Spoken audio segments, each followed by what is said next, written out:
এমনি কিন্তু খুব বিপদে আছি। আসাদ ভাই বলতেছে ডিসি অফিস থেকে ফোন দিয়েছিল, আপনার ওয়াজ চলবে না, আপনি নাকি সরকার বিরুদ্ধে ওয়াজ করেন। আমি বলছি না, সরকারের বিরুদ্ধে ওয়াজ করার আমার দরকার কি? আমি বলবো কোরআনের কথা। কথা বল না, কার পক্ষে গেল কার বিপক্ষে গেল দেখার কোনো টাইম। কোরআনের আলোচনা চলছে, তারপরে বোঝা গেল জাতির পিতা যদি আগুনে পড়ে, আমাদের ওই মানের পরীক্ষা দিতে গিয়ে আগুনে পড়া। এবার মুসলমান গভীর মনোযোগ। আল্লাহর একজন পয়গম্বর ছিল হযরতে মুসা আলাইহিস সালাম, নাম শুনছেন কি শোনেন নাই? মুসা নবী দিনের দাওয়াত দেওয়ার জন্য চলে গেছেন ফিরাউনের কাছে। ফিরাউনকে দিনের দাওয়াত দেওয়ার পর ফিরাউন তো দিনের দাওয়াত গ্রহণ করেনি, মুসা নবীকে মারার জন্য হামলা করেছে। মুসা নবী দৌড়ায় সামনে সামনে, আর ফিরাউনের বাহিনী দৌড়ায় পেছনে পেছনে। দৌড়াইতে দৌড়াইতে মুসা নবী যখন ওই নদীতে সাগরের কাছে চলে গেছে, ডান দিকে রাস্তা বন্ধ, বাম দিকে রাস্তা বন্ধ, পিছন দিক থেকে ফিরাউনের বাহিনী। মুসা নবী আল্লাহকে ডাক দিয়ে বলে, আল্লাহ এখন আমি কি করব জানতে চাই। আল্লাহ ডাক দিয়ে বলে, মুসা রে, তোমার তো কোনো টেনশন করা লাগবে না, তোমার হাতের মধ্যে যেই লাঠি রয়েছে ওই লাঠিটা তুমি বিসমিল্লাহ বলে সাগরের মধ্যে ফেলে দাও। আমি আল্লাহ রাব্বুল আলামিন তোমার জন্য 12টা রাস্তা বানায়া দেব। ওয়ালা তাহিনু ওয়ালা তাহজানু ওয়া আনতুমুল আ'লাউনা ইন কুনতুম মুমিনিন। আল্লাহ বলতেছে তোমাদের জন্য কোনো ভয় নাই, তোমাদের জন্য কোনো টেনশন নাই, তোমরাই বিজয়ী হবে যদি ঈমানদার হতে পারো। আমার প্রিয় বন্ধুগণ, মুসলমান ভাইরা গভীর মনোযোগ। এই কথা বলার পর হযরত মুসা আলাইহিস সালাম ওই লাঠিটা বের করার পরে বিসমিল্লাহ বলার পরে সাগরের মধ্যে ফেলে দিল। আমার আল্লাহ সঙ্গে সঙ্গে 12টা রাস্তা বানায়া দিল। সুবহানাল্লাহ। আরো জোরে বলেন। ওই 12টা রাস্তার মধ্যে একটা রাস্তা দিয়ে গভীর মনোযোগ, একটা রাস্তার মধ্যে মুসা নবী নামার পরে বনী ইসরাইল সম্প্রদায়দেরকে নেওয়ার পরে দৌড়ানো শুরু করলো। আল্লাহ রাস্তা বানাইলো 12টা, আর মুসা নবী দৌড়াই একটা রাস্তা দিয়ে। তার মানে কি বোঝা গেল? আল্লাহ যদি একটা রাস্তা বানাইতো, মুসা নবী যাইতে পারতো কি পারতো না? অবশ্যই পারতো, কিন্তু আল্লাহ একটা রাস্তা না বানাইয়া 12টা রাস্তা কেন বানালো? এর পেছনে হিকমতটা কি? মুফাসসির কিরামগণ বর্ণনা করে বলেন, আল্লাহ তাআলা বুঝাইতে চায় এই পৃথিবীর মধ্যে জালেমের বাচ্চারা ঈমানদারদেরকে হত্যা করার জন্য, ঈমানদারদেরকে শেষ করার জন্য যদি তারা একটা রাস্তা বন্ধ করে আল্লাহ আরেকটা রাস্তা খুলে দেয় না রে। ওই জালেমেরা রাস্তা বন্ধ করে একটা, আর আমার আল্লাহ তাআলা 12টা রাস্তা বানায়া দেয়। লিল্লাহি তাকবীর। তারা রাস্তা বন্ধ করে কয়টা? একটা। আর আল্লাহ খুলে দেয় কয়টা? 12টা। তারপরে বোঝা গেল ঈমানদারদের কোনো টেনশন না, কোনো ভয় কষ্ট হচ্ছে নাকি আপনাদের? আমার বন্ধুগণ, মুসলমান ভাইরা গভীর মনোযোগ। মুসা নবী দৌড়াইতে দৌড়াইতে যখন সাগরের মাঝখানে চলে গেছে, ফিরাউনের বাহিনী দৌড়াইতে দৌড়াইতে সাগরের ওই পাশে চলে এসেছে। ফিরাউন মনে মনে চিন্তা করে, মুসা নবী যেহেতু পার হয়ে যাচ্ছে, আমিও পার হয়ে যেতে পারবো। আর আল্লাহ শুধু মনে মনে বলতেছে আয়। আল্লাহ কি বলতেছে? আল্লাহ শুধু মনে মনে বলতেছে আয়।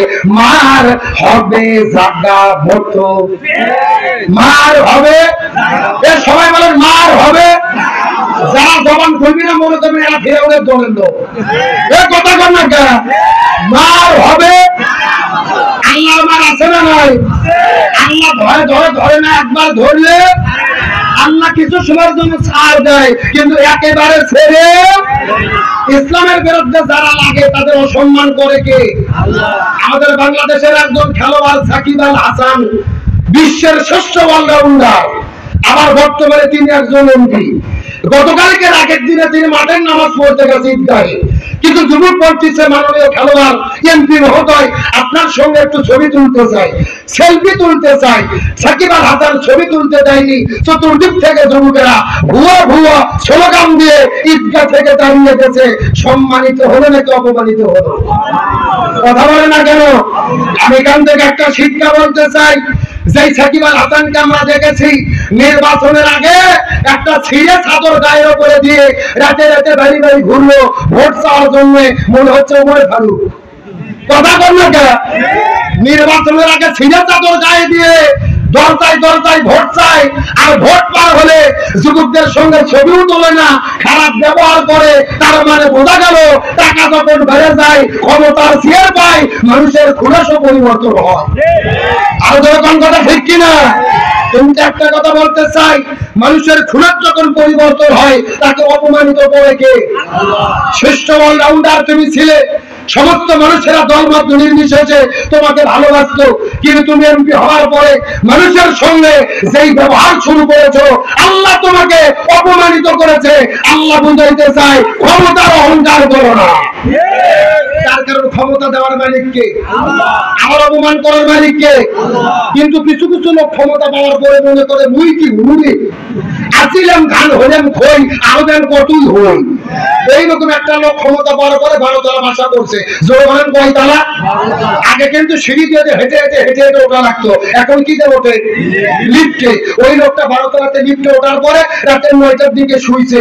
ওখানে শোয়ার পরে এক কম্বল মুড়ি দিয়ে বলতেছে, আমাকে এখান থেকে নামাই কে? নামাই এই কথা বলে ওখানে তিনি ঘুমাচ্ছে। কিন্তু গত 3 বছর আগে ফজর নামাজের আগে হালকা করে একটু ঝাঁকি হয়েছিল ভাই, মনে আছে? মনে আছে? এমন একটা ভূমিকম্পের ঝাঁকি হয়েছে, ও ঘুমোর থেকে লাফতে উঠে যায় একদমে নিচে যে দেখতেছে পরলোক লঙ্গি নাই। বলেন কি নাই? মানে লঙ্গি যে ল্যাপের মধ্যে পেঁয়াজ লাগছে ওর মনে নাই। তার মানে বোঝা গেল যেই আল্লাহ তাআলা 12 তলাতে উঠাতে পারে, আবার ওই আল্লাহ চাইলে ন্যাংটা করে নামাতে পারে। সুতরাং বলতে চাই ক্ষমতার অহংকার করবেন না, ক্ষমতার বড়াই করবেন না। আল্লাহ যদি চাই আপনাদের 14 গোষ্ঠীকে ন্যাংটা করে নামাবে, আল্লাহ 2 সেকেন্ডের সময় লাগবে না। তাহলে আল্লাহ তাআলা কি বলতেছে ভুলে গেছেন নাকি? আই মার হবে, যেমন মার হবে। আমার প্রিয় বন্ধুগণ, মুসলমান ভাইরা গভীর মনোযোগ। এই কথা বলার পর হযরত মুসা আলাইহিস সালাম দৌড়াইতে দৌড়াইতে যখন সাগর পার হয়ে যখন ওই পাশে চলে গেছে, আর ফিরাউন যখন দৌড়াইতে দৌড়াইতে সাগরের মাঝখানে চলে গেছে। ফিরাউন সাগরের মাঝখানে যাওয়ার পরে আল্লাহ তাআলা ডাকতে বলে, সাগরের পানিতে আর তো বসে থাকা যাবে না। তার কারণ হলো এই ফিরাউন ছিল তরমুজের ক্ষেতের কর্মচারী। কথা কম লাগা, এই ফিরাউন ছিল তরমুজের ক্ষেতের কর্মচারী। সেখান থেকে হয়েছে মিশরের গোরস্থানের দারোয়ান, সেখান থেকে হয়েছে 2 নম্বর নির্বাচন করে প্রধানমন্ত্রী। কয় নম্বর? রাগ করবেন, আমি কিন্তু বাংলাদেশে ওয়াজ করতেছি না, আজকে ওয়াজ হচ্ছে মিশর দেশের। কোন দেশের? আমি খামাকা বাংলাদেশের ওয়াজ করে মার খেতে চাই না। আজকে মিশরের ওয়াজ করব, ফিরাউনের ওয়াজ করব। কিন্তু ফিরাউনের কথা শুনে আপনাদের শরীরে যেন চুল করি না ওঠে। এইরকম একটা বুড়ো চাচা ফজর নামাজ পড়ার পরে চিন্তা করছে, 8টার দিকে যেহেতু ভোট, আমি রোজ নষ্ট করবো না, ফজরের রোজু দিয়ে 8টার দিকে যেয়ে ভোট দেব। চাচা ফজরের রোজু আটকে ফিরে 8টার দিকে ভোট দিতে গেছে। যাওয়ার পরে চাচা দেখতেছে আর আল্লাহর ওলি এসে তাহাজ্জুদের নামাজ পড়ে কাম সেরে গেছে। বোঝা যায় চাচার কাছে ফজরের রোজুতে কাম করতে, আমরা তাহাজ্জুদের রোজুতে কাজ ছাড়ছে। অর্ধেক বললে বুদ্ধিমান বোঝে, পুরো বললে গাধাও বোঝে না। আমি মনে করি আজকে কোনো গাধা এখানে নাই, সব বুদ্ধিমান বসে আছে, আর বুদ্ধিমানদের জন্য ইশারাই যথেষ্ট। আরো ধরে কন, তাহলে ফিরাউন কয় নম্বর ভোট করছে? আরো ধরে বলেন। আমার বন্ধুগণ, মুসলমান ভাইরা গভীর মনোযোগ। ফিরাউনের যে অনেক ইতিহাস করে বলবেন, আমি মিথ্যা কথা আপনাদের মধ্যে বলবো না। ওই ফিরাউন 2 নম্বর নির্বাচন করে মিশর দেশের প্রধানমন্ত্রী হয়ে গেল। আজকে তামাম পৃথিবীর ভেতরে যারা 2 নম্বর নির্বাচন করে ক্ষমতায় যাওয়ার মতো পরিকল্পনা করে, এরাই হলো ফিরাউনের খালাতো ভাই। আল্লাহ তাআলা ডাকতে বলে, এ সাগরের পানি রে, এই ফিরাউন ছিল মিশরের তরমুজের ক্ষেতের কর্মচারী, সেখান থেকে হইল গোরস্থানের দারোয়ান, সেখান থেকে হইল 2 নম্বর নির্বাচন করে প্রধানমন্ত্রী। আর প্রধানমন্ত্রী হওয়ার পরে নিজেকে রব বলে দাবি করেছে, ঘোষণা করেছে, আনা রব্বুকুমুল আলা, আমি হলাম সবচাইতে বড় রব। আমি আল্লাহ ধরি না, কিন্তু একবার ধরলে ছাড়ি না। আমি আল্লাহ এতদিন সহ্য করেছি, আর সহ্য করব না। ওই সাগরের পানি রে, তোরা এখন ফিরাউনকে চাপা দি। জোরে বলেন কি দি? আরো জোরে। না আল্লাহর ছাপা আছে না নাই? এই কথা বলার পরে ওই লোহিত সাগরের পানিগুলো ফিরাউনকে এমন ভাবে চাপা দিল, ফিরাউন বিদায় নিয়ে চলে গেল। কিন্তু ফিরাউনের লাশটা কিন্তু বিদায় নেয় নাই। আল্লাহ ফিরাউনকে বিদায় করার পরে ওই ফিরাউনের লাশটাকে মনে করে এখন পর্যন্ত মিশরের পিরামিডের মধ্যে হেফাজত করে রেখেছে। এই দুনিয়ায় কত জালেম বাদশা ছিল, আল্লাহ তাদের লাশকে রাখলো না, অথচ ফিরাউনের লাশটাকে হেফাজত করে রাখলো। আল্লাহ বুঝাইতে চায় এই ফিরাউনই শেষ ফিরাউন না, যুগে যুগে আরো ফিরাউন আসবে।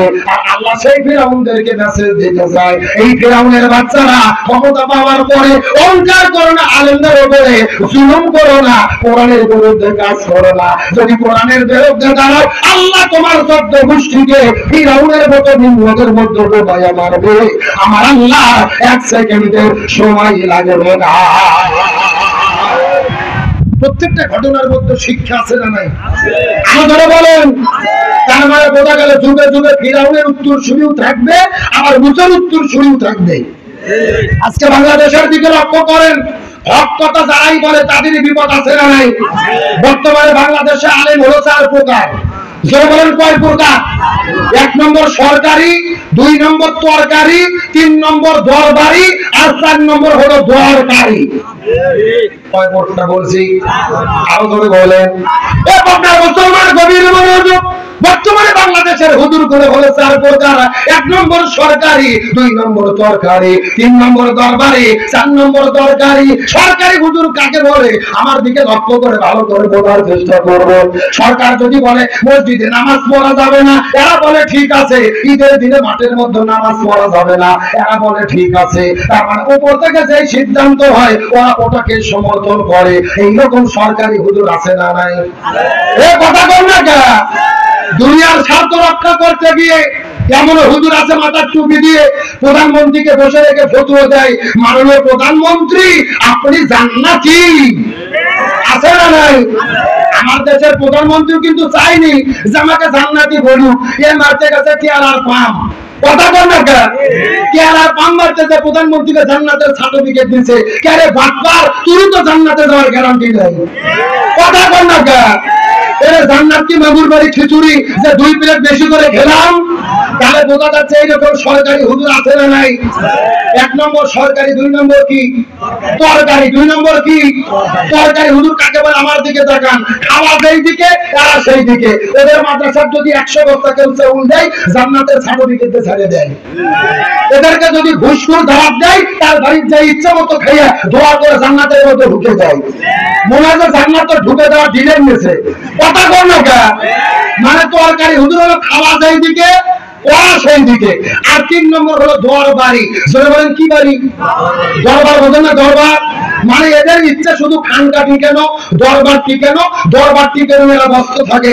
আর বাংলাদেশে বর্তমানে পীরের তো অভাব নাই। পীর হলো কমপক্ষে 48,000।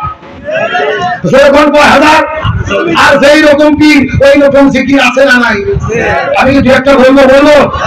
আল্লাহর ওলি খাজা বাবা, বিশ্বের ওলি খাজা বাবা, ওই পুরে কেবলা জাগাল তোমার জন্য কেন দে বাবা লক্ষ জাকির। কতক্ষণ 2 কান্ত 2 ফেরেশতা আছে না নাই? 2 ফেরেশতা কলম বার করে শুধু দাঁত দিয়ে কামড়াচ্ছে। আল্লাহ বলছে কে ফেরেশতা? তোমরা কলম দিয়ে দাঁত দিয়ে কলম কামড়াও কেন? ফেরেশতারা বলতেছে আল্লাহ আমরা তো বুঝতে পারিনি লিখবো কি। এ কথা বল না কে? কেরা কোরআন হাদিসে হো হা কোতাকুতি হোকাহুকি কোন জিকির আছে? এইরকম ভণ্ড বাংলাদেশ আছে না নাই? এ আপনার মুসলমান গভীর মনোযোগ। আমার জীবনের মধ্য থেকে বাস্তব অভিজ্ঞতা আপনাদের বলতে চাই, বোঝার চেষ্টা করবেন। এই পাবনা জেলার পাশে একটা জেলা আছে, যেই জেলার নাম হলো কুষ্টিয়া জেলা। বলে নাম কি? ওই কুষ্টিয়া জেলার মধ্যে একটা বাবা আছে, যেই বাবার নাম হলো বাবা লালন শাহ। আছে না নাই? আমি গত 4 বছর আগে লালন শাহ দরবারে গেছি। ওই জায়গায় যাওয়ার পরে লক্ষ্য করে দেখি একটা পাগলের মতো লোক বসে আছে। তার মাথার মধ্যে হলো জট, পরনে পরে আছে শট, আর শরীরে পাঠার মতো বন্ধ, কাজ দিয়ে যাওয়া যায় না। কথা কি বুঝতে পেরেছেন? আমি আস্তে করে যাওয়ার পরে লক্ষ্য করে দেখি কিছু মহিলা মানুষ যাওয়ার পরে ওই বাবার গাল ধরে টিপাটিপি করতেছে। লক্ষণ ভালো না খারাপ? এখন আমি আপনাদের জিজ্ঞাসা করি, বলেন তো দেখে, মেয়ে মানুষ যদি ছেলে মানুষের গায়ে হাত দেয়, ওই ছেলে মানুষ কি ঠিক থাকতে পারবে? সব জায়গা যদি ঠিক থাকে, অন্তত একটা জায়গা ঠিক থাকবে না, যদি সে হিজড়ে না হয়। এ যুবকেরা কথা বলো। আমি দেখতে পেলাম পাগল মহিলা, তোমাদের কি হলো? তোমরা কেন পাগলের গাও ধরে টিপাটিপি করতেছো? আমাকে ডাকতে বলে, হলো এটা পাগল নয়, এটা হলো আল্লাহর ওলি। কিসে বলি? পরীক্ষা করে দেখার দরকার আছে না নাই? আমি কিছুক্ষণ পরে লক্ষ্য করে দেখলাম এই কথিত আল্লাহর ওলিকে পেশাব করার জন্য গেল, আমিও তার পেছনে পেছনে গেলাম। যাওয়ার পরে লক্ষ্য করে দেখি বাবা পেশাব করেছে, কিন্তু পেশাব করার পরে পানি ব্যবহার করে। লক্ষণ ভালো না খারাপ? আমি আস্তে করে ডাকতে বললাম, বাবা আপনি পেশাব করলেন, পানি কেন ব্যবহার করলেন না? আমাকে ডাকতে বলে, হুজুর আপনি শরীয়তের হুজুর মানে ফত বুঝবেন না। আমি বলে শরীয়তের হুজুর মানে ফত বুঝবো না। আমি ডাকতে বললাম, হুজুর আপনি বুঝে দিলেই তো বুঝতে পারবো, আপনি বুঝে দিলেই তো বুঝতে পারবো। আমাকে ডাকতে বলে, হুজুর আপনি কি জানেন এই পানি কোন পানি? আমি বললাম এই পানি কোন পানি? মানে নবীর নাতি ইমাম হুসাইন কারবালার পান করে পানি পানি বলে চিৎকার করে শহীদ হয়ে চলে গেছে। একটা ফোঁটা পানি নবীর নাতিকে দেওয়া হয় না, ওই নবীর নাতি পানি করে চিৎকার করে শহীদ বিদায় নিল। আমি ওই পানি আমার এই জায়গায় ঠেকাবো না। আমি তখন ডাকতে বললাম, হে কথিত আল্লাহর ওলি, নবীর নাতি ইমাম হোসেন কারবালার পান ধরে পানি পানি করে চিৎকার করে শহীদ হয়ে চলে গেল। এই জন্য পানি যদি আপনি সামনের জায়গায় না ঠেকান, আমার কথা হলো আপনি পায়খানা করার পরে পেছনে পানি ঠেকাতে পারবেন না। এ কথা বল না কেন? এরা কিন্তু জাতে মাতাল, কিন্তু তাহলে ঠিক জাতে মাতাল মানে শীতের দিনে সামনে পানি লাগায় না, কিন্তু বলেন তো পায়খানা করে পেছনে পানি ব্যবহার করে কি করে না? পেছনে পায়খানা করে যদি পানি ব্যবহার না করে, আমরা হুজুররা তো দূরের কথা, ওর বইও ঝাঁটা পিটা করে ঘর থেকে বের করবে, বলবে যে তুই পীরগিরি করবো, ঘরে যায় কর, দয়া করে ল্যাপটা নষ্ট করিস না। আরো জোরে বলেন। আমাদের মধ্যে গান গায়, কি রমান কাতিবিন রচনা সরে দিন মওলার কাছে যদি করে অভিযোগ আমি বলবো দুনিয়ায় ছিলাম ন্যাংটা বাবার লোক। কি বাবা একেবারে বাস্তব বলতেছি। বাচ্চান গত 6 বছর আগে মাহফিলে গিয়েছি চাঁদপুর জেলা মতলব থানা। ওখানে যাওয়ার পরে কিছু লোক আছে আমার বলতেছে, হুজুর আমাদের এখানে ন্যাংটা বাবা আছে, হুজুর দেখতে যাবেন? আমি বললাম দেখা তো যায় না, জোর করে নিয়ে গেছে। যাই দেখি বাবার অবস্থা একেবারে পাও থেকে শুরু করে মাথা পর্যন্ত ছপ্পান ছপ্পা। কথা কি বোঝা যায়? মানে অফিস আদালত স্টেশন সব করা। আমি তখন দেখে বলতেছি নাউজুবিল্লাহ, সাথে সাথে একটা মুরিদ বলতেছে নাউজুবিল্লাহ বলবেন না হুজুর, বাবার ভেতরে মাল আছে হুজুর। কি আছে? আমি বললাম কে বাংলা মাল যাচ্ছে, মাল তো দেখাই যাচ্ছে, ও মাল তো সবার মধ্যে আছে, নতুন কি মাল আছে ওটা দেখা। কথা বল ঠিক কিনা? এই সমস্ত বাটপারদেরকে জুতো পিটা করে যাত্রা করা দরকার। কিন্তু মনের মধ্যে বড় কষ্ট ভাই, এইরকম বাটপারি যারা বাংলাদেশে করতেছে এদের কোনো বিপদ বাংলাদেশে নাই। কিন্তু যারাই কোরআনের হক কথা বলেছে, কোরআনের সত্য কথা বলেছে, তারাই আজকে 13 বছর জেলবন্দি থেকে এই কোরআনের পাখি বিনা চিকিৎসায় বিদায় নিয়ে চলে যাচ্ছে। তার মানে বোঝা গেল ভণ্ডামি করলে বিপদ হয় না, কোরআনের হক কথা বললে বিপদ হয়। তাহলে এই যে দরবার নিয়ে যারা পড়ে আছে এরা কি আলেম? দরবারি। দরবারের কি? এই যে 1 নম্বর সরকারি, 2 নম্বর তরকারি, 3 নম্বর দরবারি, এই 3 প্রকার আলেম যাবে জাহান্নামে। আর 1 নম্বর 1 প্রকার আলেম যাবে জান্নাতে, সেটা হলো কারা? যারা হলো কি দরকারি। দরকারি আলেম কারা? যারা জালেমের জুলুমের বিরুদ্ধে কথা বলে, সঠিক পথে কথা বলে, হকের পক্ষে কথা বলে, সত্য কথা বলতে গিয়ে জেলবন্দি হয়, প্রয়োজনে ফাঁসির দড়িতে ঝোলে, তাও বাতিলের কাছে মাথা নত করে না। এখন বলেন আপনারা কি জান্নাতে যেতে চান? তাহলে কি দরকারি হুজুর আমগুলো থাকলে বলো কেমনি হয় তালাল? আরে পশু পাখি ওই না কথা মানুষ কেন কয়? বড় মানুষ বলো দেখি কিভাবে কি হয়? ভাবি সবই মহান প্রভুর দান, নত শিরে সেজদা করো ওহে মুসলমান। আরে দিনগুলো একই রকম, পার্থক্য নেই মোটে, তবে সাদা কালো বাচ্চাগুলো কেমন করে ফোটে? আমরা সবাই বাস করি এই পৃথিবীর অঙ্গে, হাতের নাকা মুখের চেহারা মেলে না কারো সঙ্গে, আর মেলে না গলার আওয়াজ আঙুলগুলোর আল্লাহ তাআলা একজন আছে, প্রমাণ হলো ঠিক, চিৎকার করে বলেন মারহাবা। লা ইলাহা ইল্লাল্লাহ। Tissue tissue.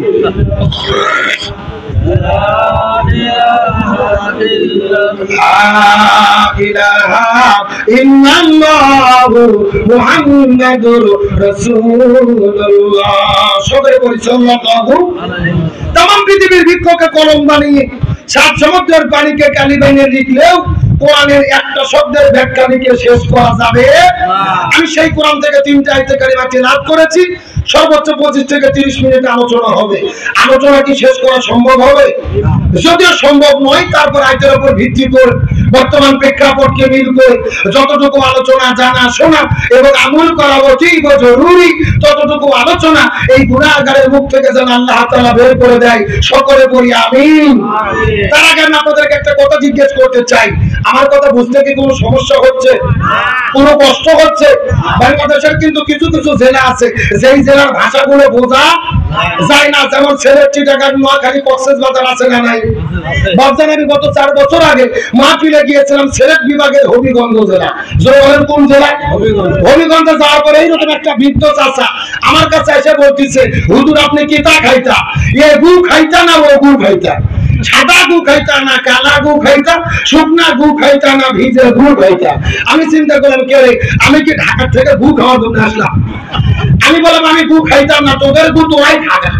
তখন শিক্ষিত একটা ছেলে এসে বলতেছে, হুজুর আসলে আপনি তো বুঝতে পারেননি, আমাদের এখানে তো গু মানে গু না, গু মানে হলো এইটা। আমার কাছে 2 ধরনের মিষ্টি নিয়ে এসেছে, একটা হলো সাদা মিষ্টি আর একটা হলো কালো মিষ্টি। এদের বলা দরকার ছিল, হুজুর আপনি এটা খাবেন না ওটা খাবেন, সাদাটা খাবেন না কালোটা খাবেন, শুকনাটা খাবেন না ভিজেটা খাবেন। তা না বলে আমাকে বলতেছে, হুজুর আপনি এ গু খাইতা না ও গু খাইতা? সাদা গু খাইতা না কালা গু খাইতা? শুকনা গু খাইতা না ভিজে গু খাইতা? বোঝার কি কোনো বুদ্ধি আছে ভাই? তো আমি যে কথা বলতেছি আপনাদের বুঝতে কি সমস্যা হচ্ছে? কোনো কষ্ট হচ্ছে? আলোচনা কি চলবে?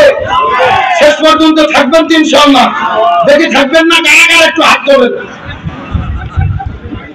একদম দিদুন না বুঝে ঘুম যে আপনাদের ধরে গেছে সত্যি সত্যি বোঝা গেল। এই সত্য সত্য শেষ পর্যন্ত থেকে আখেরি মোনাজাত করে কারা কারা যেতে চান টান টান করে দুটো হাত আল্লাহকে ধরে দেখেন। হাতগুলো একটু নাড়ান তো দেখে নাড়ান, ঘুমছে একটু নাড়ান। আলহামদুলিল্লাহ করে হাতগুলো মুষ্টি করে মুষ্টি সবাই একটু ঘোড়া কাকা দেন দেখে। লিল্লাহি তাকবীর, আল কোরআনের আলো, আল হাদিসের আলো, কোরআন আছে যেখানে,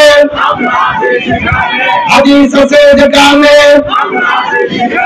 শুদ্ধ যেখানে, দুর্নীতি যেখানে, ইসলাম চর্চা যেখানে, আলেম ওলামা যেখানে, লিল্লাহি তাকবীর। আলহামদুলিল্লাহ বলেন। যাকে এত করে বোঝা গেল এই এলাকাতে জালসাজ কি একটা হচ্ছে, কতক্ষণ ঠিক কিনা? ভাঙ্গা মাহফিল জোড়া লাগা গেছে। আলহামদুলিল্লাহ বলেন। আপনারা সবাই কিন্তু হাত তুলে কথা করলেন, শেষ পর্যন্ত থাকবেন। এখন না থাকে যদি উঠে চলে যান, কথা ভঙ্গ করা কিসের লক্ষণ? আরো জোরে বলেন। আপনারা কি মুনাফিক হতে চান? হতে চান কি চান না? এটা মোনাজাতের আগে বোঝা যাবে। কিসের আগে? মোনাজাতের আগ পর্যন্ত দেখেন কারা কারা উঠে উঠে চলে যায়। যারা যারা উঠে যাবে মনে করবে এরা ওই গ্রুপের লোক। কথা বল না কেউ ওই যে ভ্যানের পয়সা চলা কারা? ওই যুবক ছেলেমেয়েরা তোমরা কারা?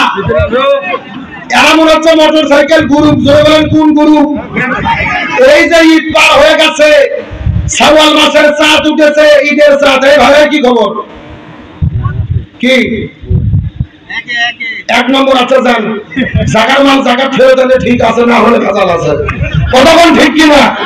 আমার দিকে লক্ষ্য করেন, শাওয়াল মাসের চাঁদ ওঠার সাথে সাথে প্রত্যেকটা গ্রামে গ্রামে পটকা বাজানো শুরু করেছে কিছু যুবকেরা। কথা কর না কেন?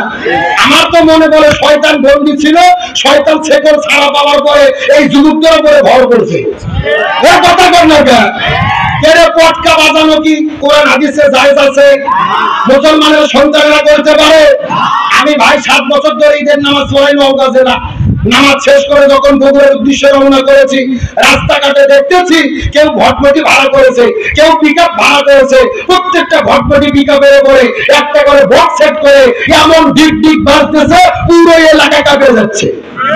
এই কথা মানে এই যুবকেরা চিন্তা করছে আমাদের তো গুনাহ মাফ হয়ে গেছে, জান্নাত রেডি। কথা কর না কে? আমার দিকে লক্ষ্য করেন, হযরত ওমর ফারুক বলেছেন, সেই দিন ঈদের দিনে ঘরের দরজা জানালা বন্ধ করে ওমর চোখের পানি ফেলে কান্না করতেছেন।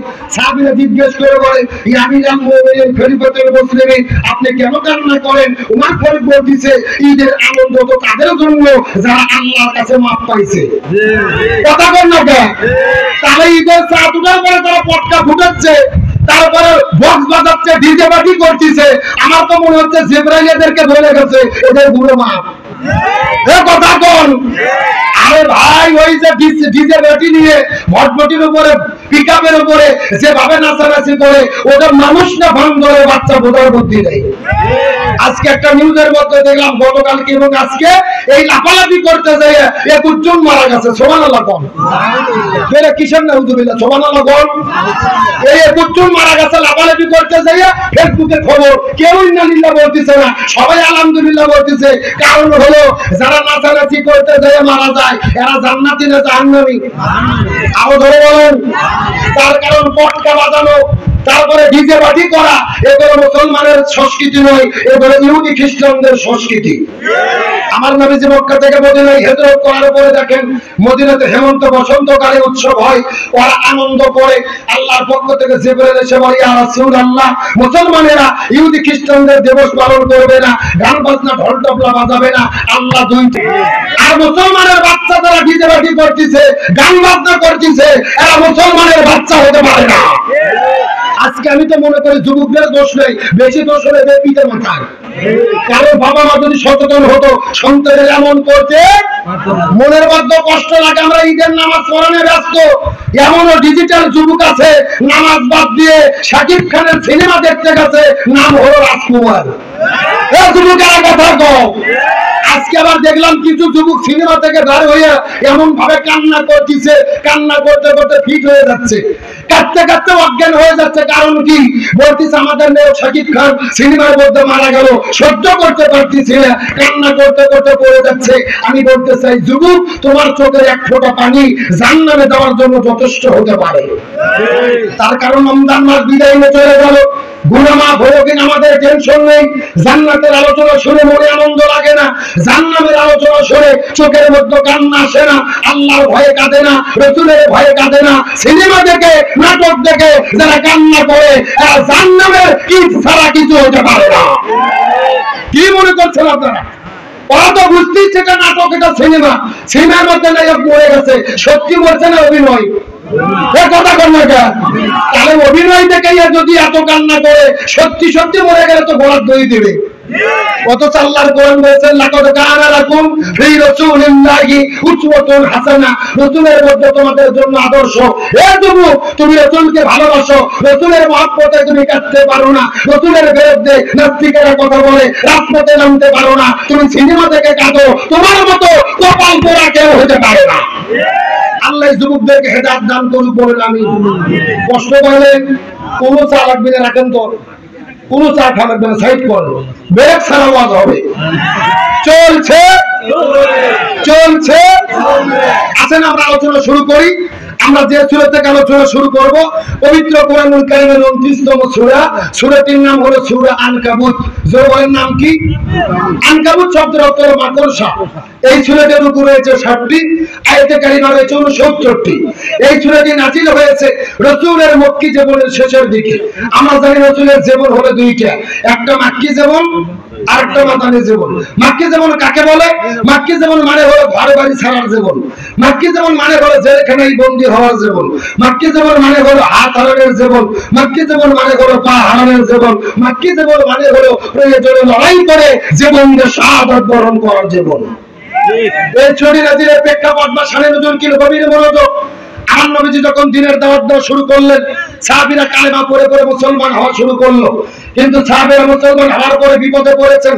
সন্তান ইসলাম ধর্ম গ্রহণ করার কারণে বাবা সন্তানকে ত্যায্য পুত্র করে বাড়ি থেকে বের করে দিয়েছে। ছোট ভাই ইসলাম ধর্ম গ্রহণ করার কারণে বড় ভাই ছোট ভাইকে গলা ধাক্কা দিয়ে বাড়ি থেকে বের করে দিয়েছে।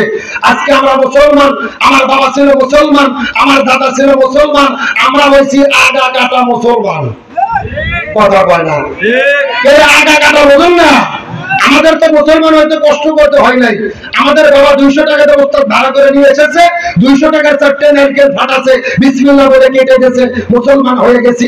এ বাংলার মুসলমান, যুগে যুগে পৃথিবীতে ইসলাম এত সহজে আসে নাই। পৃথিবীতে ইসলাম এসেছে শাহাদাতের রক্তের উপরে ভর করে। সাহাবীরা যখন বিপদ বালা মুসিবতের মধ্যে পড়েছে, এমন সময় আল্লাহ তাআলা সাহাবীদের সান্ত্বনা দেওয়ার জন্য এই সূরা আনকাবুত নাযিল করেছে। চিৎকার করে বলেন তো দিকে আল্লাহু আকবার। বিশ্বনবী করিম সাল্লাল্লাহু আলাইহি ওয়াসাল্লাম সর্বপ্রথম যখন দিনের দাওয়াত দেওয়া শুরু করলেন, সাহাবীরা একের পর এক কালেমা পড়ে পড়ে মুসলমান হওয়া শুরু করে দিয়েছেন। কিন্তু সাহাবীরা মুসলমান হওয়ার পর বিপদের মধ্যে পড়েছে। সন্তান ইসলাম ধর্ম গ্রহণ করার কারণে বাবা সন্তানকে ত্যায্য পুত্র করে বাড়ি থেকে বের করে দিয়েছে। ছোট ভাই ইসলাম ধর্ম গ্রহণ করার কারণে বড় ভাই গলা ধাক্কাতে বাড়ি থেকে বের করে দিয়েছে। কেউ বা ঘর হারা, কেউ বা বাড়ি হারা, কারো বা পেটের মধ্যে কোনো খাবার নাই, কারো বা থাকার মতো কোনো জায়গা নাই। এমন বিপদের ভেতরে আমার আল্লাহ তাআলা সাহাবীদেরকে সান্ত্বনা দেওয়ার জন্য এই সূরা আনকাবুতটা নাযিল করেছে। চিৎকার করে বলা যাবে কি মারহাবা। এই সূরা সর্বপ্রথমে আল্লাহ তাআলা ডাকতে বলেন আলিফ লাম মিম। এইগুলো হলো হরফে মুকাত্তাব, যার অর্থ একমাত্র আল্লাহ ভালো জানে আর দুনিয়ার কেউ জানে। আরো জোরে বলেন জানে। আল্লাহ সর্বপ্রথম হরফে মুকাত্তাব দিয়ে শুরু করলেন। 2 নম্বর আল্লাহ তাআলা কত চমৎকার করে বললেন আসিবান নাসু আইয়াতুরাকু আইয়াকুলু আমান্না। মানুষেরা কি মনে করেছে ঈমান এনেছে এই কথা বললেই তাদেরকে ছেড়ে দেব, অথচ আমি আল্লাহ তাআলা ঈমানের পরীক্ষা গ্রহণ করব না। অথচ ইতিপূর্বে যত নবী রাসূল বিদায় নিয়েছে আমি আল্লাহ তাআলা তাদের ঈমানের পরীক্ষা গ্রহণ করেছি। সুতরাং জেনে নাও কিয়ামত পর্যন্ত ঈমানের দাবি যারা করবে আমি আল্লাহ অবশ্যই অবশ্যই তাদেরকে ঈমানের পরীক্ষা গ্রহণ করব। সুবহানাল্লাহ বলেন। আল্লাহ তাআলা কি বলছে আপনাকে বুঝতে পেরেছেন? আল্লাহ তাআলা বলতেছে মানুষেরা কি মনে করেছে ঈমান এনেছি এই কথা বললেই আমি তাদেরকে ছেড়ে দেব, অথচ আমি আল্লাহ তাআলা তাদের ঈমানের পরীক্ষা গ্রহণ করব না। ওয়ালাকাদ ফাতান্নাল্লাযীনা মিন ক্বাবলিহিম, অথচ পূর্বে যত নবী রাসূল বিদায় নিয়েছে, ঈমানদারেরা বিদায় নিয়েছে, আমি আল্লাহ তাআলা তাদের ঈমানের পরীক্ষা গ্রহণ করেছি। সুতরাং জেনে নাও কিয়ামত পর্যন্ত ঈমানের দাবি যারা করবে আমি আল্লাহ অবশ্যই তাদেরকে ঈমানের পরীক্ষা গ্রহণ করব। শুধু করব না, করবই। জোরে বলেন করবই। সুতরাং আজকের আলোচনার সাবজেক্ট হলো পরীক্ষা। আলোচনার সাবজেক্ট কি? আপনাদের পাবনা জেলা কিন্তু বড় বড় বক্তা আসেন, কোন কোন বক্তা আছে 80,000 টাকা অগ্রিম দিতে হয়। আবার বাসে আসবে না, মাইক্রোতে আসবে না, হেলিকপ্টার করে ভাড়া করে আনতে হয়। আসার পরে 2 ঘন্টা ওয়াজ করে কান্নাকাটি করে শুতে শুয়ে চলে যায়। পরের দিন একসাথে জিজ্ঞেস করলো কে চাচা ওয়াজ কেমন হলো? চাচা বলতেছে ওয়াজ হয়েছে ফাটাফাটি। তখন জিজ্ঞেস করলো ফাটাফাটি তো ওয়াজ হলো, ওয়াজের বিষয় কি ছিল? হুজুর কি বিষয় ওয়াজ করেছে? তখন চাচা বলতেছে তা তো মনে নাই। এইরকম ছোট আছে না নাই? আপনি পরীক্ষা খুবই ভালো দিয়েছেন, পরীক্ষার হলে নামও লেখেননি, রোল নম্বরে লেখেননি, পাস না ফেল। তার মানে বোঝা গেল সারা রাত জেগে মত শুনে লাভ নাই যদি ওদের সাবজেক্ট আপনি বুঝতে না পারেন। তাহলে চিৎকার করে বলেন আজকের আলোচনার বিষয় কি? আরো জোরে শুরু হলো না, সাউন্ড নাই। এর আপনাকে রাগ করতেছেন, এ ছোট ভাই চা কাপ বন্ধ করো তো, তুমি এই ঠকঠকি বন্ধ করো তুমি। এই যে আমি বসে আছি সোজা, ডান দিকে এক ভাগ, বাম দিকে এক ভাগ, আপনারা মুখ বন্ধ করেন, আপনারা বলেন তো দেখে আজকে আলোচনার বিষয় কি?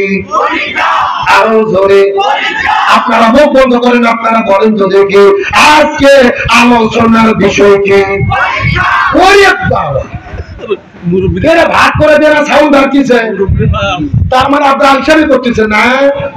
আমার প্রিয় বন্ধুগণ মুসলমান ভাইরা গভীর মনোযোগ, মাত্র কয়েকটা মিনিট আপনাদের মধ্যে কথা বলবো। যারা যারা আছেন কথা বলবেন, বামে যারা আছেন কথা বলবেন, চতুর্দিকে যারা বসে আছেন তারাও কথা বলবে, মঞ্চে যারা বসে আছেন তারাও কথা বলবে।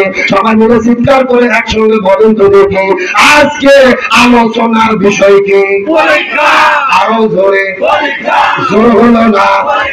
এ আপনার মুসলমান গভীর মনোযোগ, ইমানের পরীক্ষা কাকে বলে এই বিষয়টা বোঝানোর পরে আপনাদের মধ্য থেকে বিদায় নিয়ে চলে যাওয়ার চেষ্টা করব। আল্লাহ বলেন ইমানের দাবি করলেই হবে না, ইমানের পরীক্ষা দিতে হবে। একই কথা আল্লাহ সূরা বাকারার 214 নম্বর আয়াতের মধ্যে বলেছে। আল্লাহ তাআলা ডাকতে বলে না আমরা হাসিবিত আনতা দুখুলুল জান্নাহ, মানুষেরা কি মনে করেছে ইমানে এনেছে এই কথা বললেই জান্নাতে যাবে? অত সোজা না। কত নবী রাসূল বিদায় নিয়ে চলে গেছে, আমি আল্লাহ তাআলা তাদের ইমানের পরীক্ষা গ্রহণ করেছে। কেউ বা হাত হারাইছে, কেউ বা পা হারাইছে, কেউ বা জেলে বন্দী হয়েছে, কেউ বা ফাঁসির দড়িতে ঝুলে বিদায় নিয়ে চলে গেছে, কেউ বা ইমানের পরীক্ষা দিতে দিতে সহ্য করতে পারে না, আল্লাহর দিকে আকাশের দিকে তাকিয়ে ডাকতে বলে মাতা নাসরুল্লাহ, কখন আল্লাহর পক্ষ থেকে সাহায্য আসবে?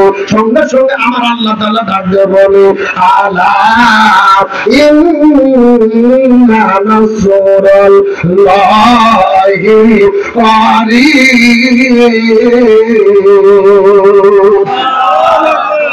আল্লাহ তাআলা ডাকতে বলে ইমানদারদের পরীক্ষা যেখানে শেষ হয় আমি আল্লাহ আমার সাহায্য সেখানে শুরু হয়। সুবহানাল্লাহ বলেন। ইমানের পরীক্ষা কাকে বলে আমি আপনাদেরকে কি দিয়ে বোঝাই? এ সাথীর মুসলমান, এ পাবনার মুসলমান, সাতমোহরের মুসলমান, চিৎকার করে বলেন তো মুসলমানদের জাতির পিতার নাম কি? ইব্রাহিম। যা বলতেছেন এরা কারা? এদের অন্য কেউ আছে নাকি? অত্যন্ত ভালো না। চিৎকার করে বলেন মুসলমানদের জাতির পিতার নাম কি? কে বলেছেন? মিল্লাত আবিকুম ইব্রাহিম ওয়া সাম্মাকুমুল মুসলিমিন। আল্লাহ তাআলা রাখতে বলে হে পৃথিবীর মুসলমানেরা আমি তোমাদের জাতির পিতার নাম হলো হযরত ইব্রাহিম আলাইহিস সালাম, আর তার মাধ্যমে আমি তোমাদের নাম রেখেছি মুসলমান। ইমানের পরীক্ষা কাকে বলে বোঝার চেষ্টা করবেন। ইব্রাহিম নবী যখন দ্বীনের দাওয়াত দিতে গেল, ইব্রাহিম নবীকে নমরুদ অগ্নিকুণ্ডের মধ্যে ফেলে দিল। 1 নয় 2 নয় 40 দিন পর্যন্ত ইব্রাহিম নবী নমরুদের অগ্নিকুণ্ডের মধ্যে ছিল। এখন আমি আপনাদেরকে জিজ্ঞাসা করি বলেন তো দেখি ইব্রাহিম নবীকে আগুনের মধ্যে ফেলে দিল, ইব্রাহিম নবী কি চোর ছিল? ডাকাত ছিল? নারী ধর্ষণ করেছিল? তাহলে কিসের জন্য আগুনের মধ্যে ফেলে দেওয়া হলো?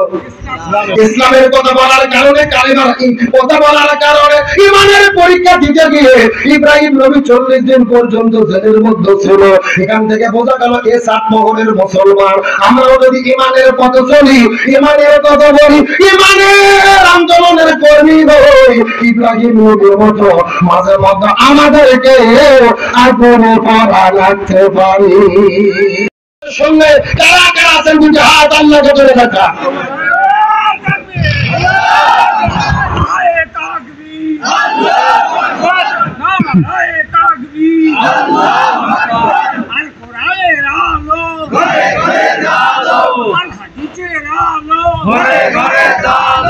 ইসলামের শত্রুরা হুঁশিয়ার সাবধান, ইসলামের শত্রুরা হুঁশিয়ার সাবধান। নারে তাকবীর।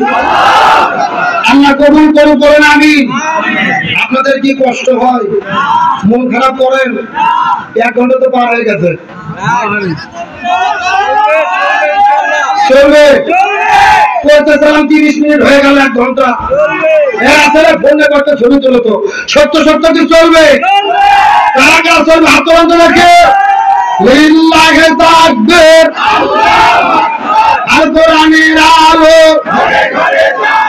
আল হাদিসের আলো,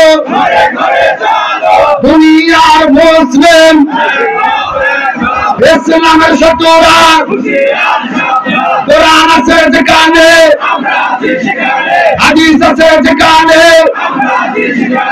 আজকের মাহফিল চলছে চলবে, পাবনা জেলার মাহফিল, চাটমোহরের মাহফিল, মির্জাপুরের মাহফিল, যুব সমাজের মাহফিল কতক্ষণ চলবে?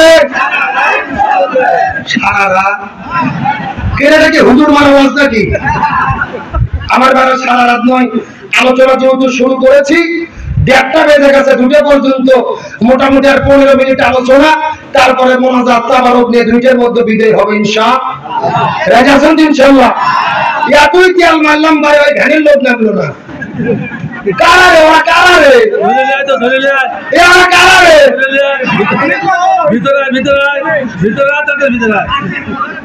নামে এসেছে, আলহামদুলিল্লাহ বলেন, আলহামদুলিল্লাহ বলেন। আলোচনা চলছে চলছে, কোরআনের হক কথা বলা দরকার আছে না নাই? আরে ভাই, বাংলাদেশে কার বিরুদ্ধে বক্তব্য দেবেন? আজকে বাংলাদেশের মুসলমানেরা বিপদে পড়ার একমাত্র কারণ হলো আমরা হুজুররাই এক হতে পারি নাই। এই হুজুর এই হুজুরের বিরুদ্ধে ফতুয়া, ওই হুজুর এই হুজুরের বিরুদ্ধে ফতুয়া। আজকে বাংলাদেশ সময় রাত 9টা থেকে একটা ডিবেট চললো, বাদ চললো, কি নিয়ে? তারাবির নামাজ 8 রাকাত নাকি 20 রাকাত। আহলে সুন্নাত ওয়াল জামাতের পক্ষে মাওলানা আলী হাসান ওসামা, আর সেই ভারত থেকে আহলে হাদিসের পক্ষে ব্রাদার রাহুল, এরা দুইজনে ডিবেট করতেছে তারাবি 8 রাকাত নাকি 20 রাকাত। আমি বলতে চাই তারাবি 8 রাকাত নাকি 20 রাকাত, এই বাস করে, এই ডিবেট করে জাতির কি চারা বসার কোনো লাভ হবে? এ জোরে বলে লাভ হবে? যারা 8 রাকাত করতেছে এরা জীবনেও 20 রাকাত করবে না, আবার যারা 20 রাকাত পড়ে এরা জীবনেও 8 রাকাত ধরবে না। এই কথা কোন জায়গা? তাহলে আমার কথা হলো, এই ডিবেট করে লাভটা কি? এদেরকে বলতে চাই, আজকে তামাম পৃথিবীতে মুসলমানেরা মার খাচ্ছে, ফিলিস্তিনে মুসলমানেরা মার খাচ্ছে, তামাম পৃথিবীর মুসলমানদের কিভাবে ঐক্য করা যায়, যদি পারো এই ব্যাপারে ডিবেট করো। তারাবি 8 রাকাত নাকি 20 রাকাত, এই ডিবেট করে জাতির চারণা বসার কোনো লাভ হবে না, বরং আজকে জাতি 2 দলে বিভাগ হয়ে যাচ্ছে। আমার কথা ভালো করে বুঝবেন, যারা 8 রাকাত পড়তেছে হাদিস অনুযায়ী পড়ুক, আমরা কি তাদের বাধা দিয়েছি? কিন্তু আমার কথা হলো, হযরত উমর ফারুক 20 রাকাত চালু করেছে। হযরত উমর ফারুক কে? যেন তেন সাহাবী নয়, রাসূল বলেছে আমার পরে কোনো নবী হবে না। নবী যদি হতো লাউকানা উমর, হযরত উমর হতো। ওই উমর ফারুক 20 রাকাত নামাজ চালু করেছে, আমরা 20 রাকাত পড়বো, তোমাদের চুল পড়বে ওঠে কেন? কথা কোন না? আমি বলতে চাই, যারা 8 রাকাত পড়তেছে পড়ুক, যারা 20 রাকাত পড়তেছে পড়ুক, দয়া করে দলাদলি বন্ধ করো।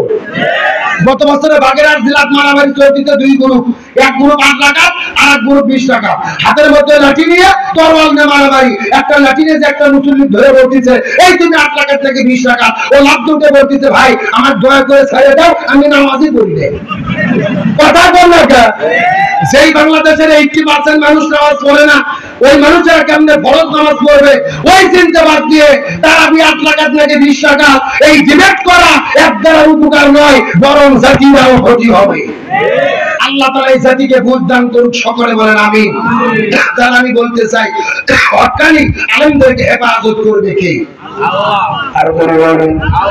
আমার বন্ধুগণ, মুসলমান ভাইরা, গভীর মনোযোগ, আপনাদেরকে একটা দৃষ্টান্ত দেওয়ার পর আপনাদের মধ্য থেকে বিদায় নিয়ে চলে যাওয়ার চেষ্টা করব। গভীর মনোযোগ দিয়ে কথাগুলো সুন্দর করে বোঝার চেষ্টা করবেন। এই ভারত উপমহাদেশের ভেতরে আল্লাহর একজন জগৎ বিখ্যাত আল্লাহর ওলি ছিল, যার নাম হলো আল্লামা খাজা কুতুবউদ্দিন আল বেকার খাকি রহমাতুল্লাহ আলাইহি। গভীর মনোযোগ দিয়ে কথাগুলো বোঝার চেষ্টা করবেন। আল্লামা খাজা কুতুবউদ্দিন আল বেকার খাকি রহমাতুল্লাহ আলাইহি যেদিন পৃথিবীর মধ্য থেকে বিদায় নিয়ে চলে যাবেন, তার মৃত্যুর পূর্বে সমস্ত ছাত্রদেরকে ডাক দেওয়া বলে, এ ছাত্ররা রে, আমার মৃত্যুর পরে জানাজার নামাজ পড়ার কোনো দরকার নাই রে। আমার মৃত্যুর পরে তোমরা বিনা জানাজায় আমার লাশটাকে দাফন করে দিবি। এ আপনার মুসলমান গভীর মনোযোগ। এতক্ষণ পর্যন্ত আনন্দ করে করে মজা করে করে অনেক আলোচনা আপনাদের মধ্যে শোনাইছে রে মুসলমান। শেষ একটা মেসেজ দেওয়ার পর আপনাদের মধ্যে থেকে বিদায় নিয়ে চলে যাব। এই কথাটা বলার পরে ছাত্রগুলো কান্না করতে করতে বলে, হুজুর এটা আপনি কেমন কথা বললেন, আপনি বিদায় নিয়ে চলে যাবেন, আপনি তো ভারত উপমহাদেশের মধ্যে জগৎ বিখ্যাত আল্লাহর ওলি, অথচ আপনার মৃত্যুর পরে আমরা কেন জানাজাটা পড়তে পারবো না? এমন সময় খাজা ডাকতে বলে, আমার মৃত্যুর পরে তোমরা যদি জানাজার নামাজটা আদায় করতে যাও, যেই লোকটা নামাজের ইমামতিত্ব করবে ওর মধ্যে কমপক্ষে 4টে গুণ থাকা লাগবে। এই 4টে গুণের যদি লোক খুঁজে পাওয়া যায়, ওই লোকটা জানাজার নামাজের মধ্যে ইমামতিত্ব করবে। আর 4টে গুণের যদি লোক খুঁজে পাওয়া না যায়, আমার জানাজা হবে না রে। বিনা জানাজায় আমার লাশটাকে তোমরা দাফন করে দিবি। কয়টা শর্তের কথা বলেছেন আমার বন্ধুরা, মুসলমান ভাইরা গভীর মনোযোগ। সমস্ত ছাত্রগুলো কান্না করতে করতে বলো, হুজুর কোন 4টা শর্ত থাকলে নামাজের ইমামতিত্ব করতে পারবে? আপনি একটু দয়া করে বলেন তো দেখি।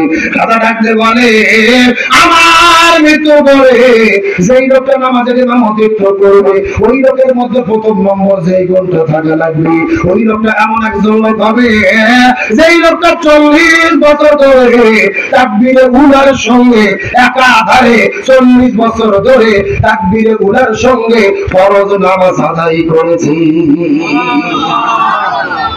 কত বছর বললাম? আমার বন্ধুগণ মুসলমান ভাইরা গভীর মনোযোগ।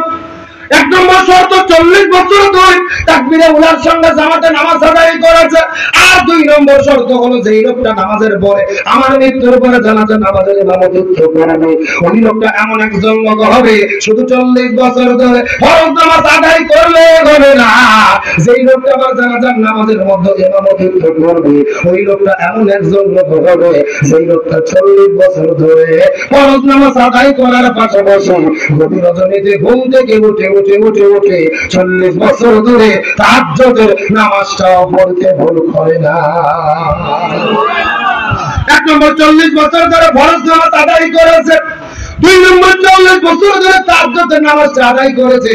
আর 3 নম্বর গুণ হলো যেই লোকটা যুবক হওয়ার পরে জীবনে কোনোদিন কোন মহিলার দিকে ইচ্ছা করে তাকাই নাই, যদি তার নজরটা চলে গেছে ওখান থেকে ফেরায় আনিয়েছে। আর 4 নম্বর গুণ হলো, আমি আপনাদেরকে জিজ্ঞাসা করি বলেন তো দেখি, আসরের ফরজ নামাজ কয় রাকাত? আওয়াজে বলেন। এই 4 রাকাতের আগে সুন্নাত আছে কয় রাকাত? গভীর মনোযোগ দিয়ে বোঝার চেষ্টা করবেন। খাজা ডাকতে বলে, আমার মৃত্যুর পরে যেই লোকটা জানাজার নামাজের মধ্যে ইমামতিত্ব করবে, ওই লোকটার মধ্যে 4 নম্বর যেই গুণটা থাকবে, ওই লোকটা এমন একজন লোক হবে যেই লোকটা 40 বছর ধরে আসরের আগে 4 রাকাত সুন্নাতটাও পড়তে ভুল করে নাই। দরুদ শরীফ পড়েন আল্লাহুম্মা। সমস্যা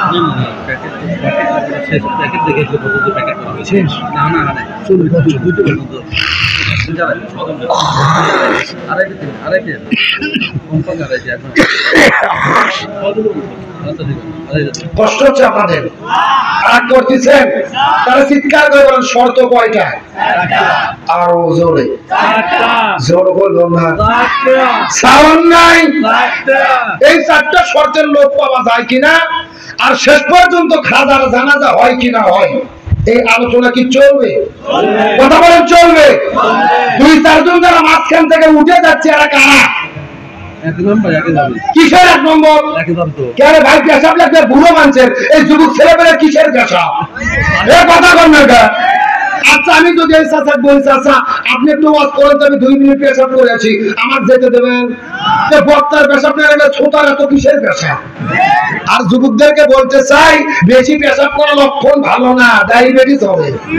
ওর কথা কর না গা, ওটাউটির কোন সুযোগ? আলোচনা চলছে চলছে, তাহলে চিৎকার করে বলেন শর্ত আছে কয়টা? আর জোর বলেন।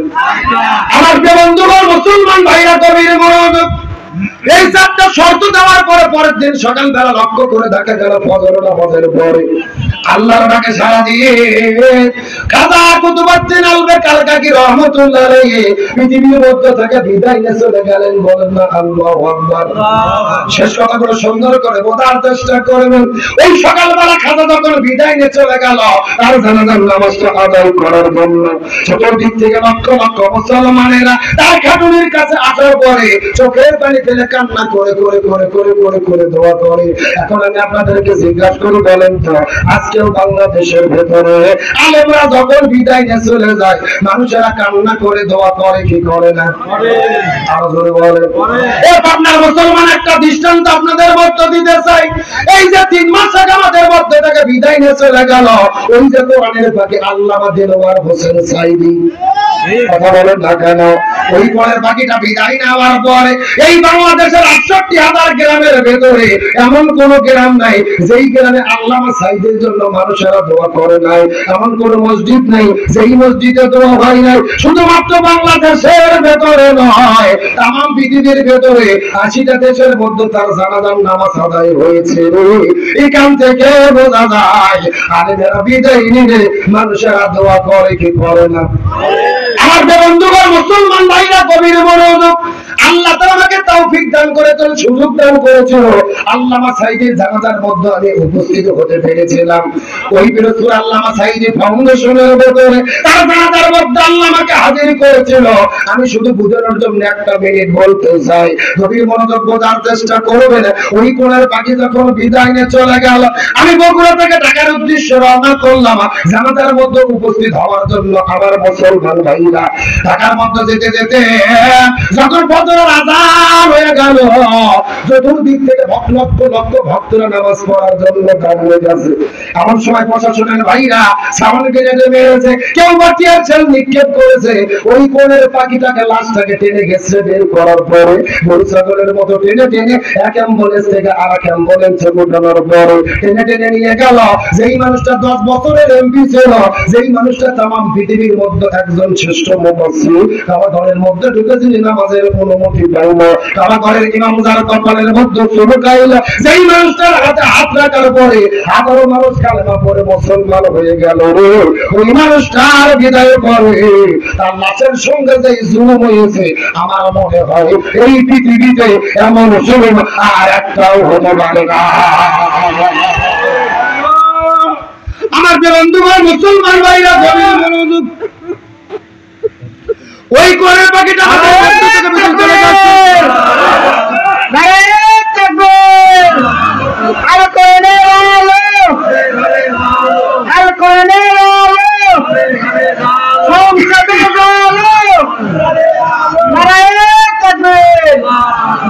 আমার প্রিয় বন্ধুগণ, মুসলমান ভাইরা, গভীর মনোযোগ, শুধুমাত্র একটা মেসেজ দেওয়ার জন্য আপনাদের মধ্যে আমার জীবনের মধ্য থেকে অভিজ্ঞতাটা বলতে চাই। আমি ঢাকায় যাওয়ার পরে ওই লাশটাকে টেনে এসে যখন পিরোজপুরের দিকে নিয়ে যাওয়া হলো, ঘোষণা করা হলো যে বেলা 2টার দিকে আল্লামা সাইদির জানাজা হবে। আমরাও ঢাকা থেকে রওনা করলাম পিরোজপুরের দিকে। ওই 9টার দিকে যাওয়ার পরে দেখি আশ্চর্যজনক ঘটনা, যেই মাঠের মধ্যে কোরআনের পাখির জানাজা হবে, ওই মাঠ থেকে কমপক্ষে 10-15 কিলো দূর পর্যন্ত হাজার হাজার গাড়ি দিয়ে রাস্তাগুলো ব্লক হয়ে গেছে। আর চতুর্দিক থেকে লক্ষ লক্ষ মানুষেরা চোখের পানি ফেলে কান্না করে করে করে করে করে পাগলের মতো ওই কোরআনের পাখিটাকে একবার দেখার জন্য তারা পঙ্গপালের মতো ছুটে আসতেছে। লিল্লাহি তাকবীর। বন্ধুগণ মুসলমান ভাইরা প্রায় 1 ঘন্টা কষ্ট করে ওই মাঠের মধ্যে যাওয়ার পরে লক্ষ্য করে দেখলাম ওই মাঠের মধ্যে যাওয়ার পরে 2টার দিকে জানাজা হওয়ার কথা, 12টার দিকে জোর করে যখন জানাজাটা পড়ানো শুরু হলো, আমি আমার জীবনের মধ্যে কত জানাজা দেখেছি পিতা মাতা মারা গেলে সন্তান কান্না করে না, অথচ করণের পাখির যখন জানাজাটা শুরু হয়ে গেল ওই লক্ষ লক্ষ মানুষেরা ছোট বাচ্চার মতো হাউ করে কান্না করা শুরু করলো। আমার মনে হচ্ছিল আল্লাহ হাসরের ময়দানের একটা চিত্র এই বাংলার জমিনে আল্লাহ তাআলা দেখাইয়া দিয়েছি। ওই মানুষটা আমাদের মধ্য থেকে বিদায় নিয়ে চলে গেল। কেউ বা তাকে বলেছে রাজাকার, কেউ বা তাকে বলেছে নারী দর্শনকারী, কিন্তু কোরআনের পাখি বিদায় নেওয়ার মাধ্যমে প্রমাণ হয়েছে রে ওই কোরআনের পাখির বিদায়ে আসমানটাও কান্না করেছে, ওই কোরআনের পাখির বিদায়ে জমিনটাও কান্না করেছে। এখন এটা আপনারা প্রশ্ন করবেন, হুজুর কোরআনের পাখি বিদায় নিয়ে চলে গেল, আসমান জমিন কেমনে কান্না করলো, ব্যাখ্যা দাও তো দেখি। হাদিসের মধ্যে লক্ষ্য করলে তা ব্যাখ্যা পাওয়া যায়। ওই কোরআনের পাখি যখন আমাদের মধ্য থেকে বিদায় নিয়ে চলে গেল, এই বাংলাদেশের 64টা জেলার ভেতরে এমন কোন জেলা নাই যে জেলাতে গুড়ি গুড়ি বৃষ্টি নাজিল হয় নাই। এই 24 ঘন্টার ভেতরে তাম পৃথিবীর ভেতরে ঝিরি ঝিরি করে বৃষ্টি নাজিল হলো। 15-20 বছরের রেকর্ড বাংলাদেশে ভেঙে গেল। এই বাংলাদেশের রেকর্ড হলো পাবনায় বৃষ্টি করে সিরাজগঞ্জে বৃষ্টি হয় না, আবার সিরাজগঞ্জে বৃষ্টি করে ঢাকায় বৃষ্টি হয় না রে। অথচ কোরআনের পাখি বিদায়ে 24 ঘন্টার ভেতরে বাংলাদেশের 64টা জেলার মধ্যে আল্লাহ বৃষ্টি নাজিল করেছে। এই জায়গার মধ্যে শেষ রইলে মুসলমান, ওই যে আল্লাহ সাইদি ফাউন্ডেশন ফিরোজপুরে যখন কোরআনের পাখির কবরটা পড়া শুরু করা হবে, মসজিদের পাশে যখন কবর পড়া শুরু করা হলো, ফজর নামাজের পরে ঝমঝম করে বৃষ্টি নাজিল শুরু হলো। 9টা পর্যন্ত বৃষ্টি চললো, কবর পড়া শেষ হয়ে গেল, বৃষ্টিটাও বন্ধ হয়ে গেল। 2-3টা পর্যন্ত জানাজা হলো, আকাশটা ক্লিয়ার। আবার যখন লাশটা কবরের মধ্যে নামানো হবে, আবার ঝমঝম করে বৃষ্টি শুরু হলো। এখন আমি আপনাদেরকে জিজ্ঞাসা করি, এ আপনার মুসলমান চিৎকার করে বলেন তো, বৃষ্টি নাজিল হয় কার হুকুমে? আবার বন্ধ হয় কার হুকুমে? কিন্তু প্রত্যেকটা ঘটনার মধ্যে আল্লাহ নিদর্শন আছে না নাই? ওই কোরআনের পাখির বিদায় আল্লাহ আসমানটাও কান্না করেছে, ওই কোরআনের পাখির বিদায়ে জমিনটাও কান্না করেছে রে মুসলমান। তার প্রমাণ হলো ওই কোরআনের পাখির বিদায়ের মাত্র 9 মিনিট পরে পুরো ঢাকা শহরটা ভূমিকম্পে কেঁপে উঠেছে। লিল্লাহি তাকবীর। কোরআনের পাখিটির জন্য হৃদয় রেখে দে শুধু যায়, কোরআনের পাখিটির জন্য হৃদয় রেখে দে শুধু যায়, জালিমের আসামলে হইল বিদায়, কোরআনের পাখিটির জন্য হৃদয় রেখে দে শুধু যায়।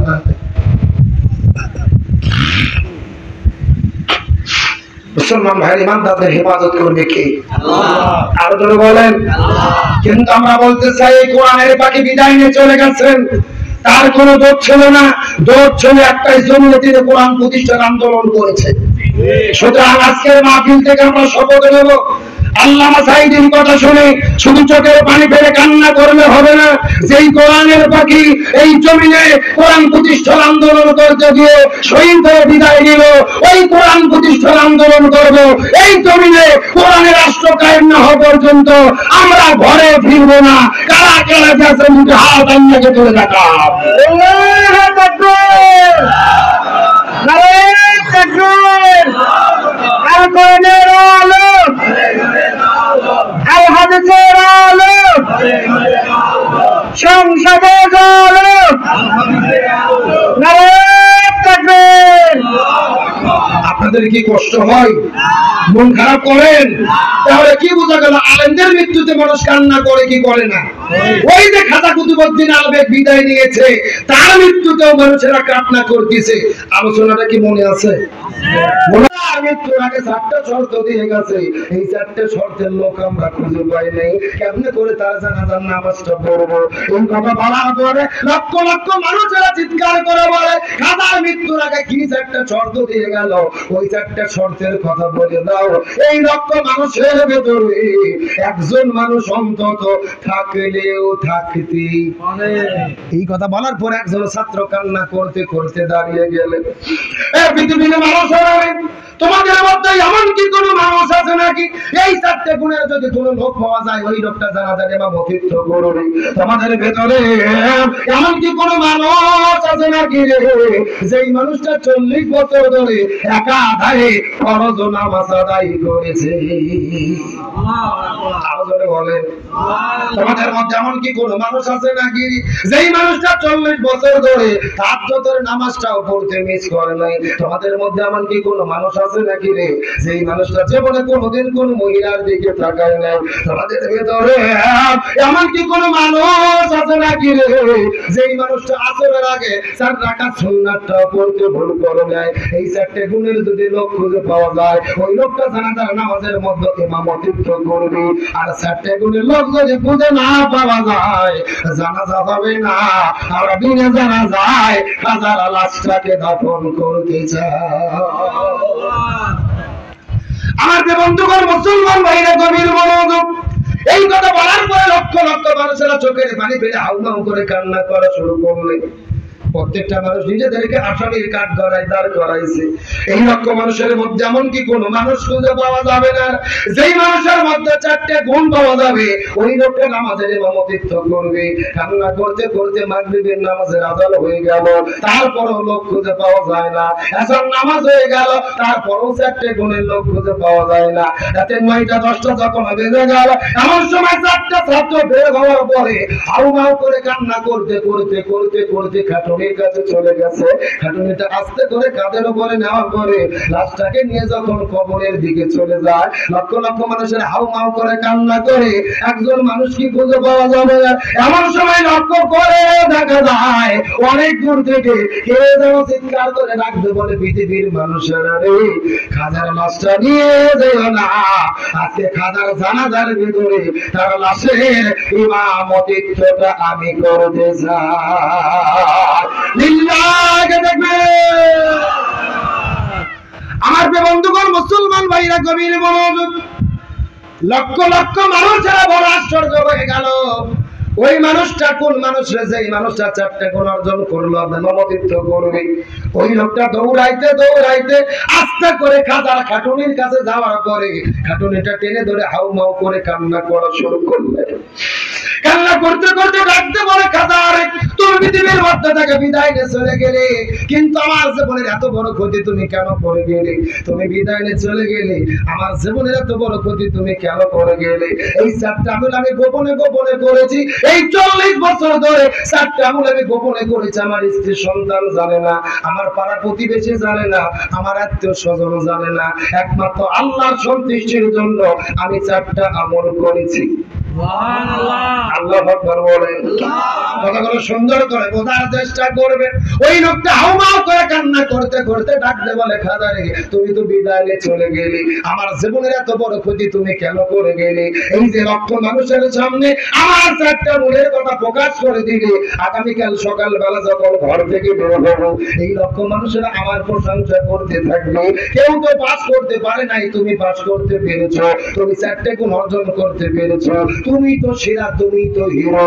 এইরকম ভাবে মানুষেরা যখন আমার প্রশংসা করবে, শয়তান তো বসে থাকবে না। শয়তান আমার মনের মধ্যে কুমন্ত্রণা দেবে, আর মনের মধ্যে কুমন্ত্রণা দেওয়ার পরে যদি অহংকারের তৈরি হয়, আমার নবী বলেছে, ইবাদত করার পরে যদি কেউ বিন্দু মাত্র অহংকার করে, আল্লাহ তার আমলগুলোকে ধ্বংস করে দেয়।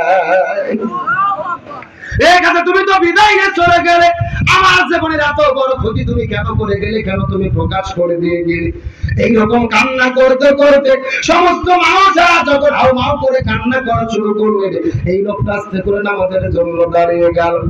কান্না করতে করতে নামাজ যখন শেষ হয়ে গেল, ডান দিকে সালাম ফিরলেন, বাম দিকে সালাম ফিরলেন, কিন্তু সালাম ফিরার পরে আশ্চর্যজনক ঘটনা, এই লক্ষ লক্ষ মানুষেরা ওই কাদার ক্লাসের কাছে কেউ যায় না রে, ওই মানুষটির কাছে দৌড়ে চলে যায়। ওই মানুষটা কোন মানুষ রে? যেই মানুষটা এই 4টে গুণ অর্জন করেছে, যেই মানুষটা 40 বছর ধরে ইবাদত গুলো করেছে, এই লক্ষ লক্ষ মানুষেরা ওই মানুষটির দিকে দৌড়ে চলে যায়, ওই মানুষটির পরিচয়টা জানতে চায়।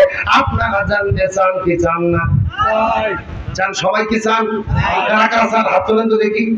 লিল্লাহি তাকবীর। নাই সাউন্ড আগের মতো নাই, হাত নামান। আপনাদের এখানে কি ফুটবল খেলা হয়? বিয়ে খেলা হয় না? এক পাশে যারা বিয়ে করছে তারা আরেক পাশে যারা বিয়ে করেনি তারা এরকম খেলা হয় না?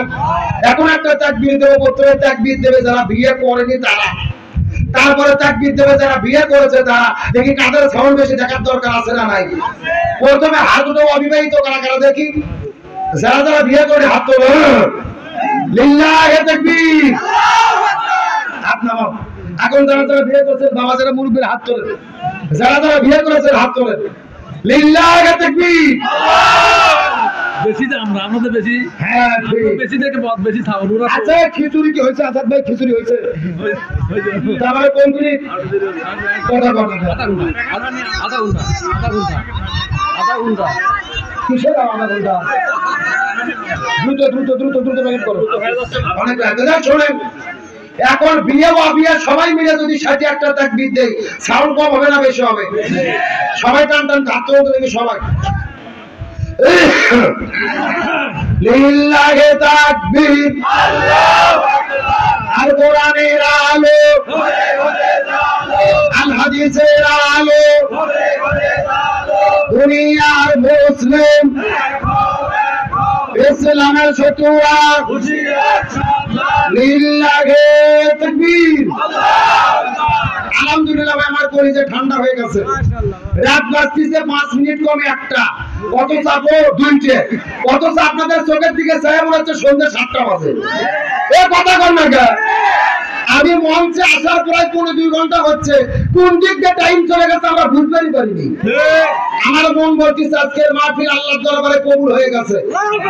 যখন আমিন। ও শরীর 5 মিনিট ওয়াজ করব, 5 মিনিট কালেকশন, 5 মিনিট মোনাজাত, 15 মিনিটের মধ্যে তারপরও হাজির করবেন। যান, আপনাদের মঞ্চে কোনো কাম নাই। যান, আসাদ ভাই যান তো দেখি, দ্রুত তারপরে নিয়ে আসেন। তার ওই লোকটার পরিচয় জানতে মন চাই কি চায় না? আলোচনা চলছে চলছে, হাজার হাজার মানুষেরা দৌড়ে দিচ্ছে ওই মানুষের দিকে, চিৎকার করে বলেন আল্লাহু আকবার। আমার বন্ধুগণ, মুসলমান ভাইরা গভীর মনোযোগ। এতক্ষণ পর্যন্ত আনন্দ করে করে মজা করে করে অনেক আলোচনা আপনাদের মধ্যে শোনাইছে রে মুসলমান। শেষ কথাগুলো ভালো করে বোঝার চেষ্টা করবেন। এই মেসেজটা নেওয়ার পরে বাড়ির মধ্যে ফিরে যেতে হবে, এটাই হলো আসল আলোচনা। গভীর মনোযোগ দিয়ে কথাগুলো সুন্দর করে বোঝার চেষ্টা করবেন। এই লক্ষ লক্ষ মানুষেরা ওই মানুষটির কাছে যখন দৌড়ে দৌড়ে চলে যায়, ওই মানুষটির কাছে যাওয়ার পরে ওই মানুষটির কাছে যাওয়ার পরে লক্ষ্য করে দেখি যেই মানুষটা খাজার জানাজার মধ্যে ইমামতিত্ব করেছে, ওই লোকটার পরিচয় জানার পরে মানুষেরা বড় আশ্চর্য হয়ে গেল। ওই লোকটা দুনিয়ার বড় কোনো মূর্তি নয়, ওই লোকটা দুনিয়ার বড় কোনো মুফাসসির নয়, ওই লোকটা দুনিয়ার বড় কোনো হুজুর নয় রে। ওই লোকটার পরিচয় হলো যিনি দিল্লির সম্রাট, দিল্লির রাষ্ট্রপতি খাজা শামসুদ্দিন আল-তামাশ রহমাতুল্লাহ আলাইহি। আরো জোরে বলেন তো দেখি আল্লাহু আকবার। এই সাতমরা মুসলমান গভীর মনোযোগ। এই মেসেজটা দেওয়ার জন্য তখন পর্যন্ত গভীর রজনীতে আপনাদের মধ্যে আলোচনাটা পেশ করলাম। যেই মানুষটা নামাজের ইমামতিত্ব করলো, ওই লোকটা দুনিয়ার বড় কোনো হুজুর ছিল না, ওই লোকটা দুনিয়ার বড় কোনো মুফতি মুহাদ্দিস ছিল না, ওই লোকটা ছিল দিল্লির সম্রাট, দিল্লির রাষ্ট্রপতি। এই দিল্লি কিন্তু যেন তেন দিল্লি নয়। এখন যেই রকম ভারতের রাজধানী দিল্লি, ওই সময় কিন্তু এমন ছিল না।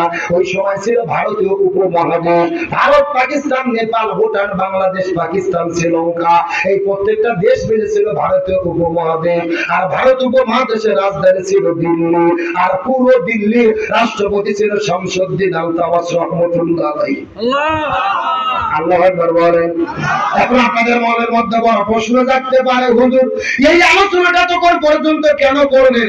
এই আলোচনাটা করার পেছনে আমার একমাত্র উদ্দেশ্য হলো, ওই লোকটা দিল্লির রাষ্ট্রপতি ছিল, তারপরে 40 বছর ধরে জামাতের সহিত নামাজ আদায় করেছে। এই সাত মহলের মুসলমান ওই লোকটা রাষ্ট্রপতি হওয়ার পর যদি 40 বছর ধরে জামাতে নামাজ পড়তে পারে, আমরা কেন পারবো না? কথা বলেন না কেন? ওই লোকটা 40 বছর ধরে তাহাজ্জুদের নামাজ পড়েছে, ওই লোকটা যদি পড়তে পারে, আমরা কেন পারবো না? ওই লোকটা যদি নিজের চক্ষুকে হেফাজত করতে পারে, আমরা কেন পারবো না? ওই লোকটা যদি আসরের আগে 4 রাকাত সুন্নাত পড়তে পারে, আমরা কেন পারবো না? আমি আপনাদেরকে মেসেজটা বলতে চাই, এই যে লক্ষ টাকা খরচ করে এই যে বিশাল একটা মাহফিলের আয়োজন করেছেন, এই মাহফিল করে কি লাভ হবে যদি আমরা আমাদের জীবনের পরিবর্তন করতে না পারি? কথা বলেন না কেন? যদি আমরা আমাদের জীবনের ঈমান আমলের পরিবর্তন না করতে পারি, এই জন্য করে সারা জীবন ওয়াজশোনার দরকার নাই। জীবন পরিবর্তনের জন্য একটা দিনের আলোচনায় যথেষ্ট হতে পারে। এই জন্য আমি আপনাদের একটা মেসেজ দিয়ে চলে যেতে চাই, ওই লোকটা 40 বছর ধরে যদি ইবাদত করতে পারে, আমরা কেন পারবো না? আমাদেরকে তো অন্ধকার কবরের মধ্যে বিদায় নিয়ে চলে যেতে হবে। কারো বাবা বিদায় নিয়ে চলে গেছে, কারো বা মা বিদায় নিয়ে চলে গেছে। এই যে আমার পাশে বসে আছে আসাদ নূর ভাই, আপনাদের সন্তান। আজ থেকে 5-6 বছর আগে আসাদের মা এসেছিল, আমি কত এসেছি খালাম মার হাতে রান্না খেয়েছি। আজকে তার মা বিদায় নিয়ে চলে গেছে, তার ভাগ্নি বিদায় নিয়ে চলে গেছে। আপনাদের কারো কোনো মা চলে গেছে, বাবা চলে গেছে, কখন কার মৃত্যুর ডাক আসবে বলা যাবে না। আল্লাহ তাআলা কোরআনের মধ্যে বলে, আল্লাযী খালাকাল মাউতা ওয়াল হায়াতা লিয়াবলুয়াকুম আইয়ুকুম আহসানু আমালা। আমি তোমাদের জীবনকে সৃষ্টি করেছি পরীক্ষা করার জন্য। এমন তো ঘটনা দেখা যায়, সন্তান মারা যায় অথচ বাবা মা বেঁচে থাকে, বড় ভাই মারবে না, ওই কবরের মধ্যে চেয়ারম্যান মেম্বার দেখবে না, ওই কবর কিন্তু ধনী গরিব দেখবে না, ওই কবর দেখবে আমল। আমল যদি ভালো হয় ওই কবর জান্নাতের বাগান হবে, আর আমল যদি খারাপ হয় ওই কবর কাউকে ছাড়বে না। এ বাংলার মুসলমান গভীর মনোযোগ দিয়ে বোঝার চেষ্টা করবেন। নবীর কলিজার টুকরো নিয়ে ফাতেমাতুল কুবরা, ফাতেমাতুল জোহরা রাদিয়াল্লাহু তাআলা যেদিন এই জমিনের মধ্যে থেকে বিদায় নিয়ে চলে যাবেন, ফাতেমা বিদায় নেওয়ার পরে হযরত আবু জার আলীর কথা শোনার পরে কবর খনন করার জন্য ওই জান্নাতুল বাকির মধ্যে যখন প্রবেশ করলো, জান্নাতুল বাকির মধ্যে প্রবেশ করার পরে ওই পূর্ব দিকে যখন চলে যাবে, লক্ষ্য করে দেখে ওই জান্নাতুল বাকির পূর্ব কোণায় একটা সবুজ রঙের বাতি জ্বলছে, যেই বাতির সঙ্গে কোনো তার নাই, যেই বাতির সঙ্গে কোনো সুইচ নাই রে, বিনা তারে বিনা সুইচে আল্লাহ সবুজ রঙের একটা বাতি জ্বালায়া রেখেছে। যেই বাতিটা কবরের মতো ছিয়া হয়ে পড়ে আছে, আবু জাহল ছিয়া আবার আস্তে করে কবর করা শুরু করলেন। কবর খুঁড়তে করতে কবরকে ডাকতে বলে, কবর খবরদার, খবরদার, তুই বেদবি করবি না। এই কবরের মধ্যে কি আসবে তোর কি জানা আছে? এই কবরের মধ্যে আসবে জান্নাতি যুবকদের সর্দারনী হাসান হোসেনের মা ফাতেমা। এই কবরের মধ্যে আসবে জান্নাতি নারীদের সর্দারনী ফাতেমা। এই কবর খবরদার, খবরদার, তুই বেদবি করবি না। এই কবরের ভেতরে এমন একজন মহিমাচী নারী আসবে, আসাদুল্লাহিল গালি বদরতারির স্ত্রী ফাতেমা। এই কবর খবরদার, খবরদার, বেদবি করবে না। এই কবরের ভেতরে এমন একজন আসবেন যিনি আখিরি পয়গম্বর, আমার রাসূলের কলিজার টুকরো মেয়ে ফাতেমা। এইরকম বলে বলে আবু জাহল যখন কান্না করা শুরু করলেন, কিছুক্ষণ পরে কবরের মধ্য থেকে কে যেন চিৎকার করে ডাকতে বলে, এই পৃথিবীর মানুষেরা তোমরা ভালোভাবে জেনে নাও, আমি কবর হাসান হোসেনের মা ফাতেমাকে চিনি না, আমি কবর আসাদুল্লাহিল গালি বদরতারির স্ত্রী ফাতেমাকে চিনি না, আমি কবর নবীর মেয়ে ফাতেমাকে চিনি না, আমি কবর চিনি আমল। আমল যদি ভালো হয় আমি কবর জান্নাতের বাগান হয়ে যাব, আর আমল যদি খারাপ হয় আমি কবর কাউকে ছাড়বো না। এর আপনার মুসলমান যেই কবর নবীর নিয়ে ফাতেমাকে চেনে নেই, যেই কবর আছে আদুল লাগে গানি ভদ্রতার স্ত্রী ফাতেমাকে চেনে নেই, ওই কবর চিনবে আমল রে। এই জন্য কখন কার মৃত্যু ডাক আসবে জানি না। আজকের মাহফিল আমাদের জীবনের জন্য শেষ মাহফিল হতে পারে। আজকের আলোচনা শোনার পরে আমরা শপথ গ্রহণ করব, ওই যে দিল্লি রাষ্ট্রপতি যদি 40 বছর ধরে ফরজ নামাজ পড়তে পারে, আমরা কেন পারবো না? আজকের মাহফিল থেকে আমরা শপথ গ্রহণ করব, আল্লাহ আমাদের যতদিন বেঁচে রাখে 5 ওয়াক্ত নামাজ আমাদের আদায় করব, রমজান মাসে রোজা রাখবো, হজ করব, যাকাত দেব, ঈমানের পথে থাকবো, কোরআন হাদিসের সুন্নাহ, কোরআনের বিধানগুলো মানব, রাসূলের সুন্নাতগুলো মানব। এই আমুল্লাতের জিন্দেগি গঠন করতে কারা কারা রাজি আছেন? তুলে দেখা, আল্লাহকে তুলে দেখা, চিৎকার করে বলি ইয়া রাব্বাল আলামিন। আমরা যতদিন বেঁচে থাকি 5 ওয়াক্ত ফরজ নামাজ, ফরজ রোজা, রাসূলের সুন্নাহ, কোরআনের বিধান মেনে চলা তৌফিক দেন। সকলে বলেন আমিন। হাত নামান। আপনাদের কি কষ্ট হয়? রাগ করেন? তাহলে চিৎকার করে বলেন আজকের আলোচনার বিষয়টা কি ছিল? এই সবাই বলেন কি ছিল? ঈমানের পরীক্ষা দেওয়ার দরকার আছে না নাই? আমার নবী ঈমানের পরীক্ষা দিতে গিয়ে 1 নয় 2 নয় 3.5 বছর জেলে বন্দী ছিল। জোরে বলেন কয় বছর? তার মানে বোঝা গেল আমরাও যদি ঈমানের পথে চলি, ঈমানের কথা বলি, ঈমানের আন্দোলন করি, আমাদেরও নবীর তরিকায় জেলে যাওয়ার দরকার আছে না নাই? সুতরাং আজকের আলোচনা থেকে আমরা শিক্ষা গ্রহণ করব, আমরা ঈমানের পরীক্ষা দেব, ইব্রাহিম নবীর মতো আগুনের মধ্যে ঝাঁপ দেব, মুসা নবীর মতো পানির মধ্যে ঝাঁপ দেব, আমাদের নবীর মতো জেলবন্দি হব, প্রয়োজনে ফাঁসির তরুতে ঝরব, তারপর ঈমান হারা হব না। কারা কারা রাজি আছেন? দুটো হাত আল্লাহকে ধরে রাখান। লিল্লাহি তাকবীর। ঈমানের পথে অবিচল থেকে আমার মরণ যেন হয়। সবাই ঈমানের পথে অবিচল থেকে আমার মরণ যেন। সকলে বলেন আমিন। আপনারা কি কষ্ট পাইলেন? এখন আপনাদেরকে একটা প্রশ্ন করতে চাই, আজকের মাহফিল হয়তো আপনারা খুশি না বেজার? এই মাঝখান থেকে অত্যাচারে কারা? আমি অনুরোধ করে বলতে চাই, আজকের মাহফিল শেষ মাহফিল হতে পারে, আমরা মোনাজাত না করে কেউ যাবো? এই মাহফিলটা প্রতি বছর হোক, আমরা চাই কি চাই না? কারা কারা চাই? হাত তুলুন তো দেখি, চিৎকার করে বলি ইয়া রাব্বাল আলামিন। আজকের মাহফিলকে আপনি কবুল করে নেন, এই মাহফিলে ওসিলা করে আমাদের সবাইকে মাফ করে দেন, এই মাহফিলে আমাদের সামর্থ্য মতো দান করার তৌফিক দেন। সকলে বলেন আমিন। এখন হাত তুলে মুষ্টি করেন, মুষ্টি। এখন আস্তে আস্তে নামাইয়া নামাইয়া নামাইয়া পকেটে ঢুকান। আমি প্রায় এত রাত পর্যন্ত আলোচনা করেছি, একটা লোক ওঠেনি, বরং লোক বেড়েছে। সুবহানাল্লাহ। আমি 2 মিনিট টাইম নেবো, কোনো আলোচনা